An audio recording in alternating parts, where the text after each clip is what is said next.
seminar or a webinar or heeltemal, we're calling it a synapses. So that's part of the brain where energy flows from one neuron to the next down a little tube called the axon. And at the end of that axon, there is a synapses, which looks like a cone-shaped. And then the other axon that comes from another neuron, they don't meet. There's about a micromillimeter space between them, so the energy has to jump. So it's a space of energy. It's a space where intelligence happens. It's a space where life happens. It's a space where creativity happens. And depending on what you're thinking and how you're feeling and how you're behaving, it's also a space where we have what is known as epigenetics. In other words, you can have the birth of life and the birth of a neuron or the birth of a cell that takes place in there. So we're calling it a synapses because we're not going to do a TED talk where you do 5 steps and everybody gives them standing applause and then don't know what to do with those 7 steps. And they go, it was great, but I still don't know what to do with it. So please have your pens and papers ready, because I'd like you to evaluate yourself on the subject. So today we're looking at the difference between leadership and management. So we'll be looking at styles of leadership and management. We're going to be looking at models of leadership and management that we've been taught, those who've gone to training and business schools, etc. We are then taught to be able to use those models of leadership and models of management. Neuroscience is a new kid on the block, and I'm going to compare neuroscience leadership, neuroscience management to ordinary management. In other words, management that is not paying attention to the neuro markers. So let's get on board and come on a journey with me so that we can have a look at what we're talking about around leadership and management. It's always been a huge debate, folks. It's always been a huge debate. If you type in Google the definition of a leader, you're going to get 1,000, 100,000 definitions. John Maxwell says leadership is influence. Another person says leadership is the ability to take a team to where the leader needs them to be to achieve a success or to achieve a summit. Management is the structural work. It's around the strategy work. It's around paying attention to what is important and what's not important. And it's around systems, and it's around the business plan turning into a tactic, and it's producing the results. So leadership is like an oversight of the whole process of personal performance, business systems, business strategy, people strategy.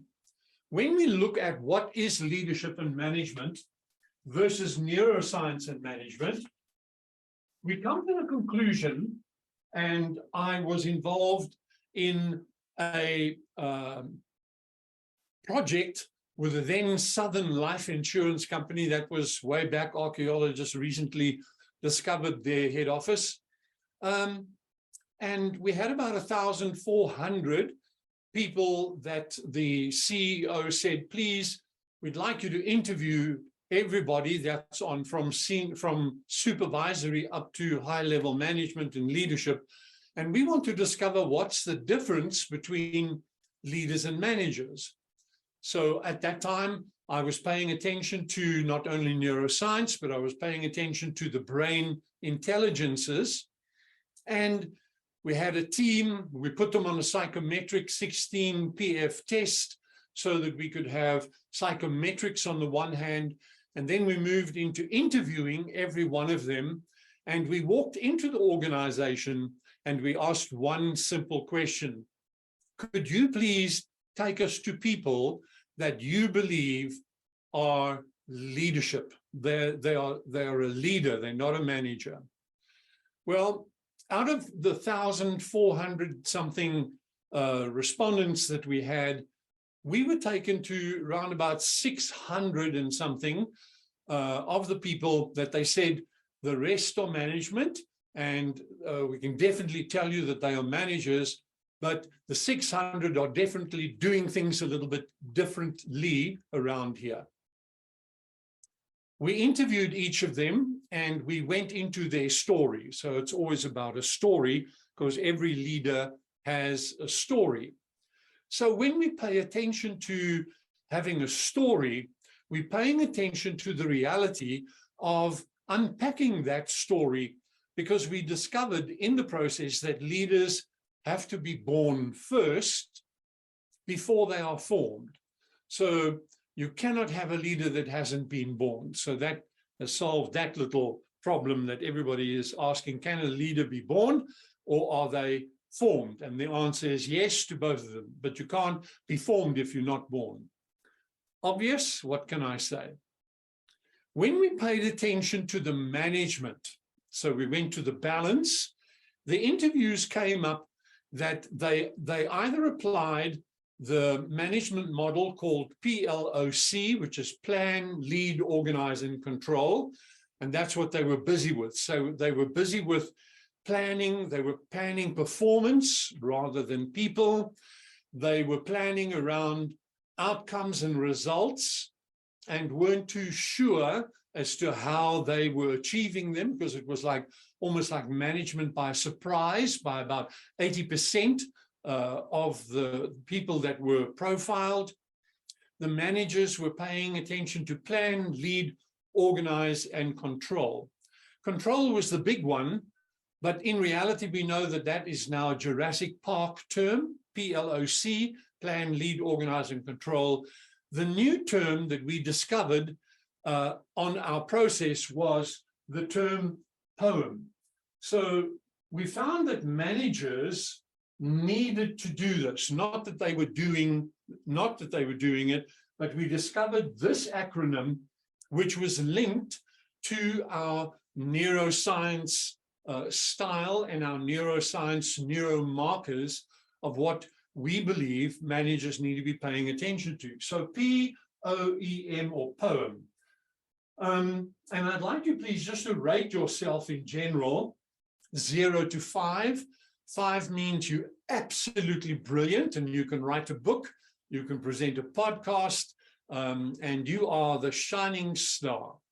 4 means that you're doing it very, very, very good. 3 means that you're doing it good. So you're achieving the objectives. 2 means you are average, and 1 means poor. 0 means what management? So when we pay attention to POEM, the letter P was unpacked in the neurology instead of PLOC, which is planning, just plain simple planning of a strategy, of a rollout, a strategy, and a tactic. We found that this P, when we unpacked it with neuromarkers, in other words, what the neuroscience in the brain is paying attention to, then it came to the following. So P stood for interpretation of being positive. So there was a general positivity that came to the fore. There was proactive. There was a very powerful proactivity that needed to be deployed and to be paid attention to. Purposeful was one of the foundational traits of this letter P. So purposeful, productive was definitely one of the things. So they were paying attention to the skill, the effort, the energy, the focus, the attention to produce the result. So whatever the result was, it was definitely measured through the neuromarkers on being purposeful. Productivity was definitely a high there, and productivity is built into our neurology, by the way, and then they were very profit-minded. So the new definition of an employee is no longer an employee is our greatest asset in our company. Being an HR professional practitioner, and I belong to the South African Board of People Practice as a professional human resources practitioner member, the old definition of human resources was of people, they said people are our greatest asset. But we noticed that whenever the dwang happened and when the pawpaw hit the fan, the first to flow out of the company was people. So because people is the highest expense on the budget. So they lied to themselves and still do, that people are important. But the new definition is an employee is important when they fulfill the following. Number one, when they are value adding. They're adding value. They're creative. They are adding value in terms of creativity, adding value in terms of changing things around here. They are profit-minded, definitely. They've got business savvy going for them, and they're asking questions about how can we improve profitability, so they're profit-minded. The third thing is that they are committed, and the fourth thing is that they are connected and interconnected to the commonality of our purpose and where we are headed. So the letter P in the word, in the acronym POEM, is positive, proactive, purposeful, productive, and profit-minded. The letter O was very interesting because O stands for orchestration. So I'd like you to imagine yourself as an orchestra conductor, and you've got a baton and you've got all your instruments there. So your team are the orchestra, and you've got the score, which is called the strategy. You've got the full score, and you as a manager know who must play what when. So an orchestrator is a person that goes, okay, drums, you're not going to be playing all the time. Trumpets, you're not going to be playing for the whole symphony. Violins, you're not going to be playing for the whole symphony. Tambourines, you're not going to play for the whole symphony. But there will come a time when either most of us or all of us are in sequence and in sync, because orchestration pays attention to synchronicity, and it's almost like one of those metronomes are when they learn to play piano, goes, now you're going that, or it's 3/4, or it's 4/4, or it's 2/4. So our neuroscience has within it and built within it a metronome that says our outward reality and our inward reality need to sync. So there's got to be that synchronization that is taking place. The moment the external is doing that, the internal is affected and it begins to flutter, and that is called stress. Then we move to the letter E. Now, in E, managers for neuroscience, they're paying attention to the energy of people rather than activity. There's a difference.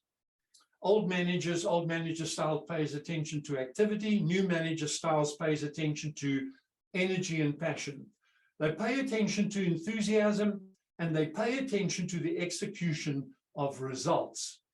M is, in the acronym POEM, means they're paying attention to meaning. So everything that they say in a meeting, it's not just words.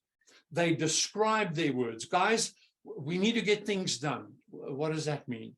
Guys, we are behind in our target. What does that mean? Guys, we need to get more customers on board. What does that mean? Because you've got to explain the behavior and the mindset to be able to achieve what you've just said, and that's called meaning.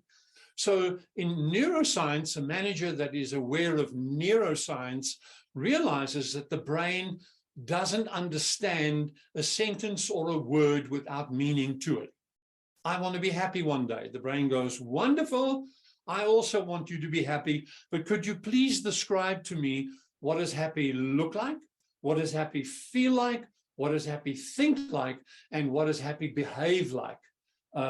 So the neuroscience and the neurology within us is asking for evidence based on the 7 brain languages. So that's what's different in a neuroscience approach to management. Then what's different in the neuroscience when it comes to leadership? And when we met with the 600 leaders, we discovered this acronym around which my coaching college was given this as part of their business name and registered and trademarked, the VIP, Strategic Executive Coaching and Mentoring International Institute. And you can look it up, www.coachingcourses.co.za. And excuse me, I'm just taking a sip of my energy juice. If you want to know what that is, it's 500 milliliters of water. You can put rooibos tea or green tea in there, half a teaspoon of lemon, half a teaspoon of honey, tablespoon of lemon juice, tablespoon of apple cider vinegar, and a teaspoon of cream of tartar. That helps with the energy. It also brings life to the neurocell. The neuron has a nuclear field of energy around it, and also has electrical energy of positive and negative. And this drink also aligns your gut and your brain. And when you have a leaky gut, you'll have a leaky brain. And when you have a leaky brain, you have a leaky gut. So this helps. And I usually, I don't drink 8 glasses of water. I allow my body to tell me how much it needs. And so the 8 glasses of water is a myth, just as left and right brain hemisphere also is a myth. So in unpacking what are leaders paying attention to, the first one was around the whole reality of vision. So V stands mainly for vision. And what was interesting when we asked these people in the interview, if you could close your eyes, and maybe you need to do that now, just close your eyes, and you had to imagine your vision, the end picture of your business. Where would it be on a screen? It was very, very rare that people would have it behind them, because then it's not vision, then it's history. But a good 90% plus of leaders said to us that the vision, that it's almost like watching the movie that has now been produced, is over here to my right. And when I close my eyes, it'll come in front of me. And then there's a comparison that's taking place all the time that leaders are doing. So they have got this internal movie that they know that they want to create emotion at certain times. They want to create impact. They want to get a message across, etc. So they want to make profitability. They want to make money. And that's a critical point that we in neurology are shifting managers and leaders to go, listen, whether you like it or not, you're in business to make money. So stop fooling yourself, stop and put money as a value. We're here to make money. And the only competency that everybody in the company needs to be trained in more concisely and more with intentionality is, how do I, in my position, make an impact on how this company makes money?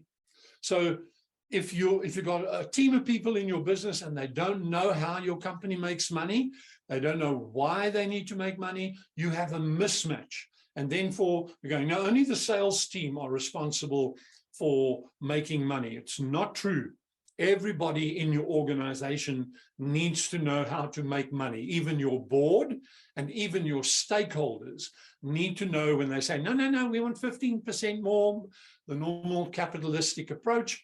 They need to know, how does a business make money? So it's the job of the CEO and ExCo and the board to train the shareholders on how this business makes money. Where does it go and find money in this world called the market? So the first component is about vision, and it is a valid vision. So whenever we dealt with a leader and we said, so how real is the vision? How valid is it? and the vision's always going to make a difference. It's going to make a difference in the market. It's going to make a difference in the world. It's going to make a difference everywhere. So it is a valid vision. Then it is a vivid vision that is marked with a huge amount of clarity over feeling. So it's about clarity and feeling. People do not buy a product based on the product, the brand, the value offering, etc. You woke up this morning, you're lying in bed, you thought about the future, and your brain said, make a cup of tea or make a cup of coffee. In my case, it was, you need to go and make a drink so that you can start your day with the energy drink. You're also going to start your day with a mixture of fruit that you're going to put into the mixer, and you're going to add whatever you need to that to make it an energy drink. Lying in bed, thinking about it means that my vision switched on. Then my brain and my mind asks two other questions. How long are you going to stay here, and how long is it going to take from your bed to where you need to go to create this concoction? The third thing that the mind already makes up without any planning or cognitive thinking, so it's in the world of unconscious, it's working now, is what is the result? And the result is it's a glass, it's filled with whatever there is, and I go out of my bed, walk towards the kitchen, I make one of these, I then go, ah. And that's why the subconscious informed you to go and make. It's not about the glass and the contents. It's about the taste, the feeling. People don't buy your cars. They don't buy your product. They don't buy whatever you're selling, whatever it is, because of what it can do in terms of their pain and in terms of meeting their needs. They have bought into your value proposition because they have tasted and experienced the feeling of what your product does, that feeling of success. Oh my goodness, this program is working. This program is flawless. This program is simple. This program produces what we want. And that feeling called success is the feeling that why people buy and why the brain buys. So you need to get me in to talk to your sales and your marketing team on neuro-selling, because if you're just selling and marketing based on words and you're not selling the sizzle, then you're missing the whole thing, and the brain bypasses and said, okay, I haven't been convinced, I'm not going to buy. Then it's vital, and that means that that vision is relevant. So there's not a company, not even your company, is irrelevant. It becomes irrelevant over a period of 35 years. And there's been many companies now that in cycles of 35 years have gone and gone. Big ones like Kodak, etc., have disappeared. And why is that? Because they became irrelevant. They lost touch with themselves. They began to believe their own PR. They lost touch with the market. They lost touch with their customers, and they lost touch with the future that was unfolding.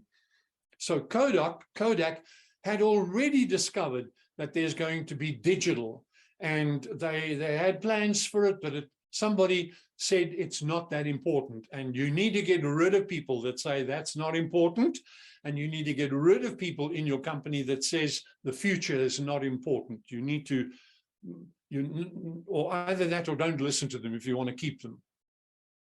So the letter I is a word or a grouping of words that talks about intentionality. A leader is very intentional because the mind is intentional, impactful, influential, and incisive.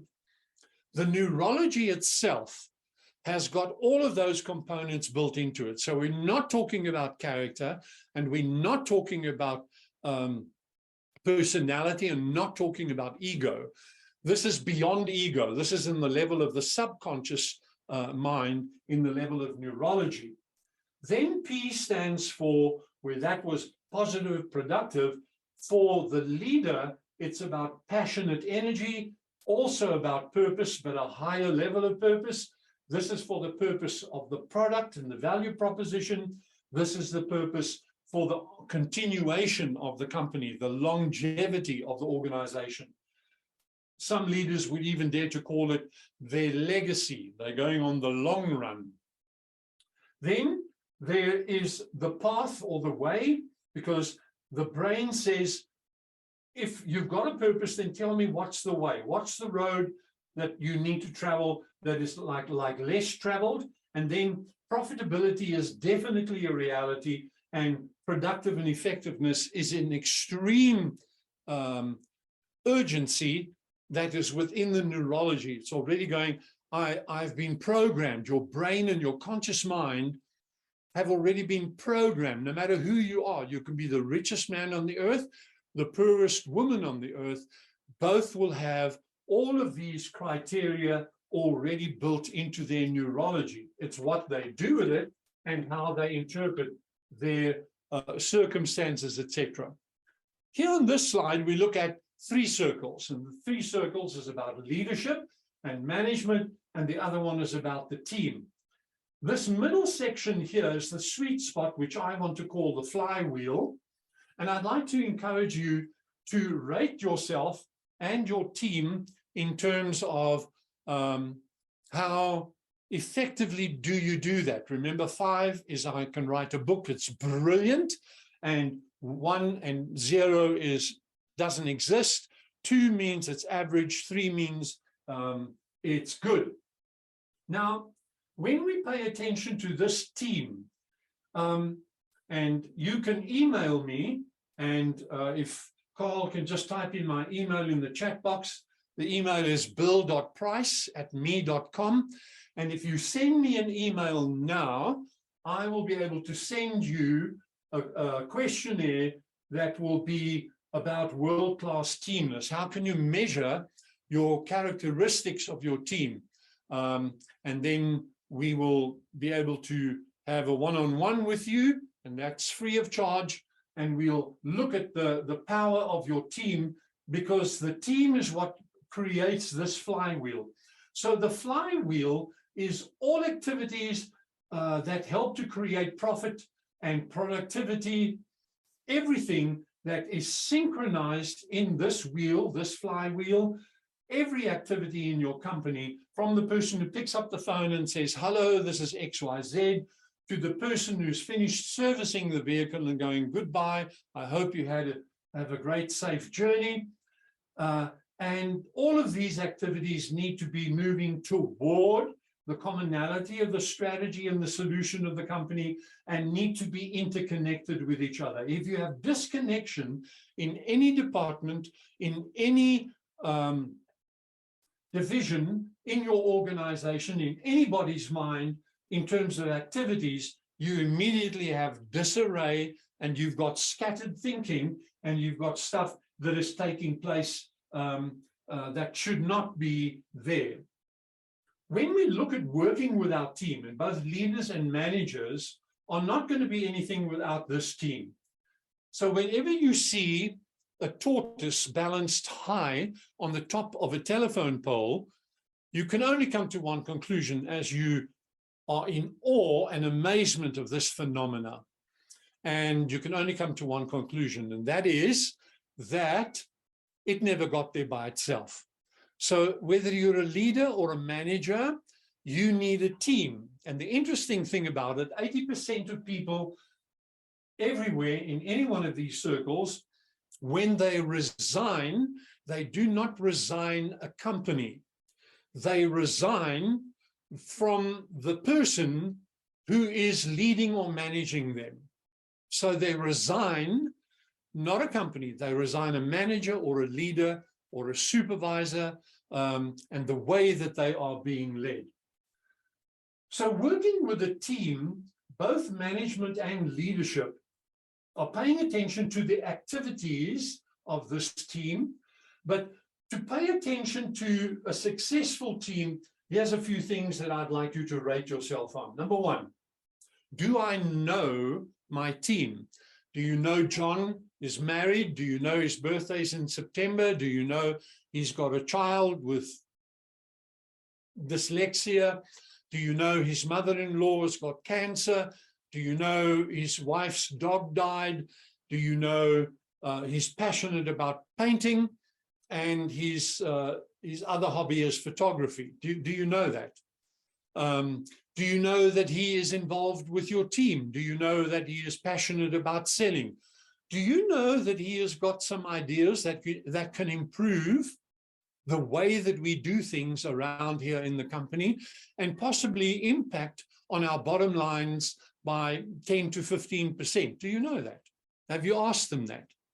So knowing the person means I've got to be in touch with them, and more than just ticking them off and going, okay, you're attending, we've got your attendance card, we've got your time clock, you've clocked in, you've clocked out. The fact that you've only given us 15% or 20% of your capacity and your potential, we don't ask that question.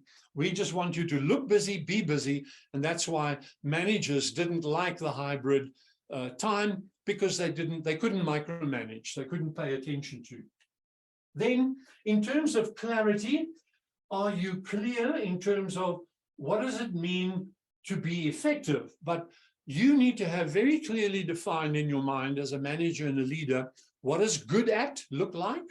What does best at look like? And what are the person's strengths? Do you know the strengths of your team? And that's what this questionnaire will help you. So type in bill.price@me.com and just say, would like to set up the questionnaire, and they would like to have you unpacking my team once I've taken my team through the questionnaire. The other thing that's critical in working with a team is trust. So every leader is juggling and every manager is juggling balls. The crystal ball is trust. You drop that, it shatters. It's expensive because you have to get people to earn trust, and you have to earn trust all over again. The other ball is a glass ball, and that's called communication of vision. And if you drop that ball, then everybody brings their own interpretation and they scatter and they just go to busyness, which is non-productive. And then you've got rubber balls and you've got porcelain balls. And you're not allowed to have any more than 6 balls that you are juggling at any given point in time. Then you must work with this team so that you must know who fits where. So the task that needs to be done, who's the best person for that job, so the task has an outcome. And you as a leader and a manager are paying attention to the team, but you pay attention to low energy team members and you pay attention to people who are weak. So your weakest chain, a link, will destroy the chain. So as a leader, you don't pay attention to those that are doing great and wonderful. You guide them, you govern, you share, you motivate, you inspire. But the folks that are having difficulty with, those are the people that you need to be paying attention to. Then, are you humanizing your team? Are your team people? Do they get tired? Do you let them know that? Do you have empathy for them? Do you have emotional intelligence for them? Do you protect them? Do you stand up for them? Do you fight for them? Do you get to the place where they are important to you and that you defend their sense of urgency and importance? Then self-ownership is, have I got a team that are not responsible? Responsible is a horrible word. The brain doesn't understand responsible. You must be more responsible. Everybody goes, yes, I know, but I don't know what the hell that means. You need to say, you need to start taking ownership. It's your ownership. And that has to do with a mindset or a belief. And your team need to be able to be given the go-ahead and the green light. I want you to grow and I want you to learn. So they mustn't wait for HR and the training department to come up with a training course that they can attend, and they're waiting non-proactively for things to happen. You must go, no, no, no, get onto Udemy, learn what skills you need, and let's create a career path. And you need to take charge of that career path and not wait for us to send you off to courses. And then here was the definition I shared in the beginning, that the team member that's going to be the team member that you want forever is a value-adding team member, a profit-minded team member. In other words, they are business savvy orientated. They know what business is about. They are committed to the purpose and the business, and they are committed for success. If you don't have those two commitments, then you might as well put across through this formula. And then they need to be connected. It means that they are present. It means that they are there. It means that they're adding value. It means they're asking, how can I help? And the question, how can I help?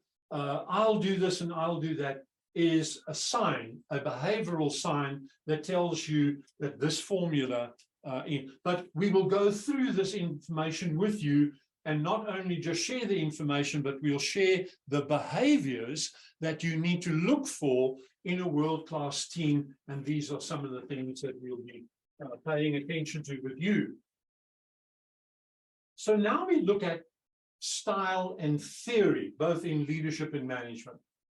So a style is an infused way. It's a woven, entrenched way of how a person does that. And it's very strongly linked to the personality, the character, and the ego. So ego is about my self-identity. Who am I? Who do I believe I am? And then self-importance. So if your self-importance is stronger than self-identity, then you've got a weak ego, and you are not a pleasure to have around. And if you have no self-identity, you don't know who the hell you are, and you therefore are not important, then you have defense going on all the time. And then you become a heartache in the team. So personality and character are formed in our neurology. So our neurology is the DOS program. So everything we think, everything we feel, everything we decide, and everything we action has consequences, those 5 things. And that's how our personality and our character are formed over time. Interpersonal relationships with people. So this all plays to style. So there are different styles. You get autocratic style, you get democratic, you get cohesive style, you get collaborative style. So there's about 10 styles of leadership that you can Google. There's a coaching style, which we are really wanting everybody that attends our synapses to consider to become a neuro coach manager or a neuro coach leader. And that's a course that'll shift you into the magnificence of facilitating who people really are. And then you have transformational style, and you have easy over. Easy over is like, oh, let's have a meeting. Who'd like to do it? Who wouldn't like to do it? And it's like we don't have time scales and stuff like that. Theory, on the other hand, is about, so there's called transactional theory, and that is where you transact. You are creating an action, and you are sharing, and we are giving and taking, and it's got supervision in it, it's got organization in it, it's got one-on-one and group performance. So that is about transactional theory. But you also get a few more. You have what is known as behavioral theory, and depending on what theory you were trained in at your business school or university, or the courses of training people that come your way, behavioral is about we pay attention to people's behavior, and then we try and get them to think about to change their behavior. Another theory is called traditional. That's plan, lead, organize, and control. It's generalization, and it's all over the place. Then you get motivational. Come on, guys, we can do it. And you have generalized sentences. We can do it. We're the best. Come on, we've done it before. And you have these pop psychology. And in neuroscience, we actually call that toxic positivity. You can Google that sometime, toxic positivity. Then we have the tell, sell, show, and delegate. And so it's a style, if you need to determine this person, I now need to first show, then I'm going to tell them to do it, and then I'm going to delegate it to them because they can do it, and then I'm going to sell it to them and go, if you do this, imagine that. But it's all based, so style and theory in leadership and management is all based on your education. What model did you learn? What style are you applying? Self-education, self-knowledge. Experience is the number of years of experience, but you can have 20 years of experience as a manager and still be immature, still be micromanaged orientated. So if you don't grow in maturity with experience, you're a non-entity. You're causing a huge amount of trouble in your team. They come along with know-how and wisdom. So every one of you has got wisdom that you've attained. You have a certain competence and you have a certain capacity. My friend said to me yesterday, he's going to put an advert out and use the word competence, and he's going to spell that with an A, and he's going to enlarge ANC and put the word incompetence, and he's going to say, let's vote all incompetence out in the next election. And incompetent people, you fire, you get rid of, you don't bring them back for another term to continue in there, because competence or incompetence is like the spots on a leopard. They don't change very easily. And then capacity is simply the way, how much can I handle? How much pressure can I handle? How much can I pay attention to and make it work?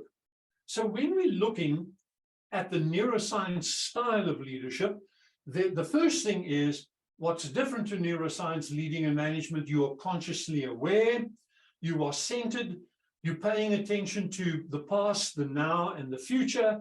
You're paying attention to energy, clarity, emotional regulation, mindsets, collaboration, focus, facilitating shifts in and out with people inside and outside, and you're paying attention to momentum. Folks, you need to click on the link that is in the chat box for you to get a copy of these notes. So we don't send these notes out with an email. We only send the email out with a link to the video. But if you want a copy of these notes in a PDF document, please click on the link now, register your name and email, and we will send it to you gladly. And finally, and I know I'm going over time, Tony, is that neuroscience understands who people are. They are not just personality and psychology. That's where normal management and leadership. But a neuroscience person pays attention to the fact that the person I'm managing has a conscious mind, has self-control, has uniqueness, has energy levels and stress, has insight, has influence, has challenge, has vocabulary, can interrupt wrong programs and replace them with good programs, and they can orchestrate thinking, feeling, choices, actions, consequences. That's where neuroscience, leadership, and management is paying attention to. It's about adaptive thinking, adaptive feeling, adaptive choices, adaptive actions, which will create the type of consequences that you want. And finally, the neuroscience managers understands that I'm managing biology. And biology means DNA. I'm becoming in terms of who I am.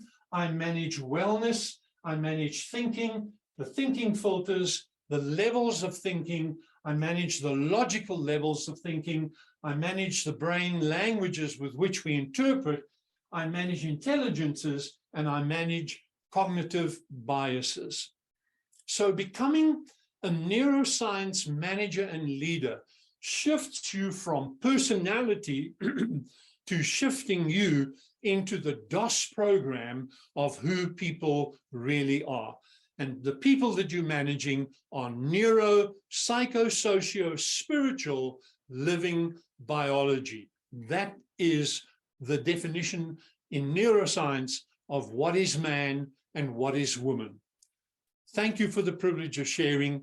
send me that email so that you can get the Teamness exercise and click on the link and register for the notes so that when Tony sends you the link to the video, that you can then compare, rewatch, take more notes, and look at your life, and let it be more, for goodness sake, than a talk that gives you 7 items. You can change your future by changing your decisions and by changing the way that you look at life and look at people. Thank you.